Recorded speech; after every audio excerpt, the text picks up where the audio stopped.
How to use the faceplate and mortise jig, a step-by-step guide. Introduction. Today I'm going to walk you through how to set up and use your strike jig for fitting strike and keep plates. Although it looks technical, it's actually quite simple, and I'm here to show you how to get professional results quickly and easily. First off, let's check you've got everything you need. Items needed and what's in the box. You'll want a small plunge router, either a 1/4 inch or 8 mm, along with a 16 mm precision guide bush with a 10 mm spigot, and the right router cutter. The cutter on the left here would be for a 1/4 inch collet, or the cutter on the right for an 8 mm collet. Have a couple of bradawls or wood screws handy, along with a square, a pencil, tape measure, a slotted screwdriver, a hammer, a corner chisel, and some chisels for finishing off the mortise if required. When you open the box, you'll find a durable carry bag to keep everything neatly stored, clean, and easy to transport. Inside this, you'll find the pre-assembled faceplate jig and the mortise jig plus the instruction manual. In the supplied accessory case, you'll find 2 rebate spacers, 2 edge guide extensions, and the faceplate gauges. Getting to know your jig. Before we dive in, take a moment to familiarize yourself with the parts. You've got the faceplate jig and mortise jig as your main tools.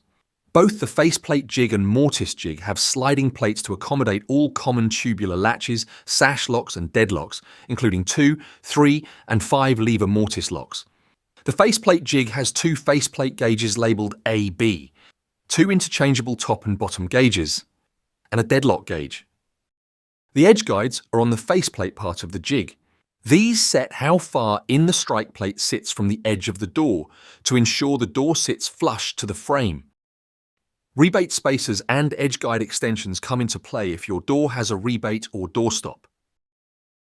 Setting up for a tubular latch or sash lock. Let's set up the faceplate jig.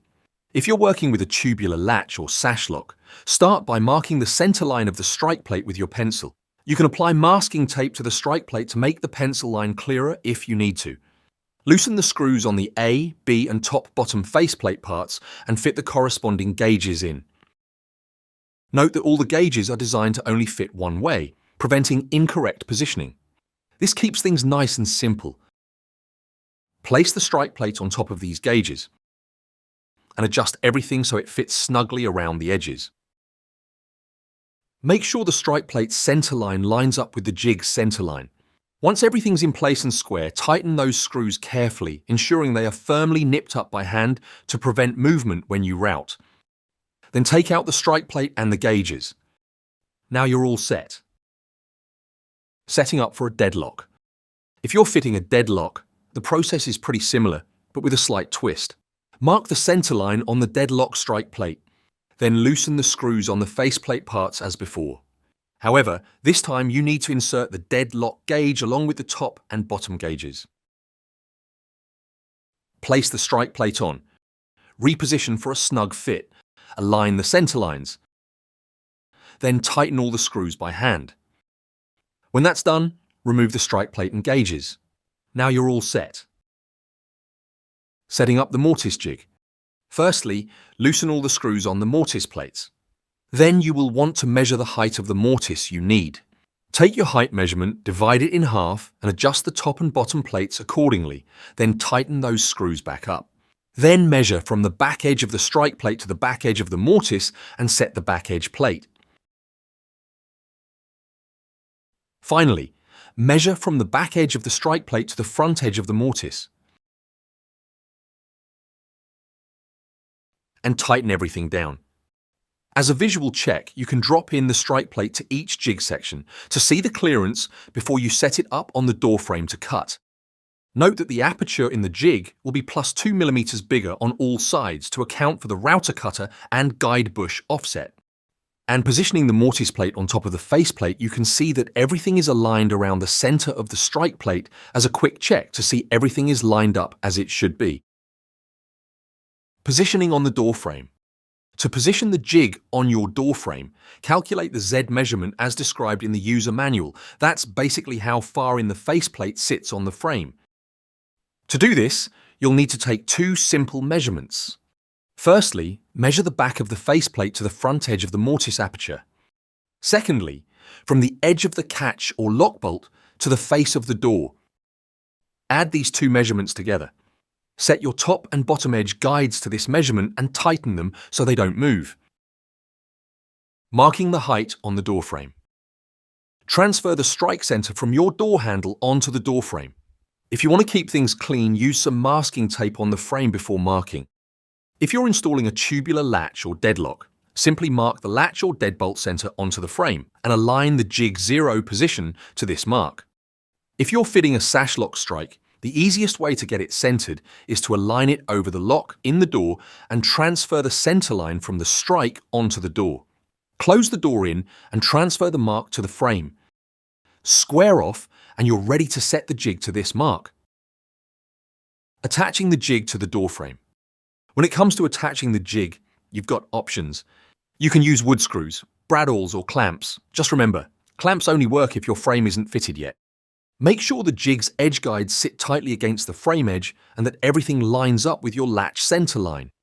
Then secure it so it won't move while you're working. Working with door rebates.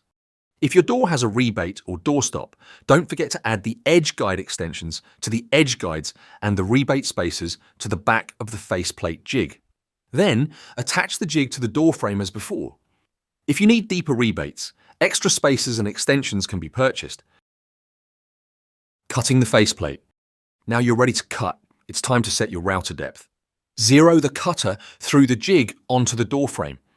Then use the router's turret depth post and the faceplate to set the correct cutting depth. Now, safety first. Always feed your router against the rotation of the cutter. That means when you're using the jig, you'll move it clockwise. It's important for safety and getting a clean cut. Cutting the mortise. Next, attach the mortise jig onto the faceplate. As before, zero your router and set the depth again with the depth post. Back off a few millimeters to ensure you route deep enough to allow the catch, bolt or back box to seat fully into the mortise. Cut the mortise in the same clockwise direction as the faceplate. A series of overlapping plunges is better practice. And remember, how deep you can cut depends on your router's plunge height and the cutter you're using. Finishing touches. Once you're done cutting, remove the jig from the door frame. Use a corner chisel to tidy up the faceplate recess. A neat finish makes all the difference. Some security locks with welded back boxes may require additional squaring up of the mortise with a suitably sized chisel. Once you're ready, place your strike plate into the recess and secure with screws. For best results, we recommend using countersink self-centering drill bits. These ensure your screws sit perfectly flush for a professional finish. And with that, your strike plate installation is complete.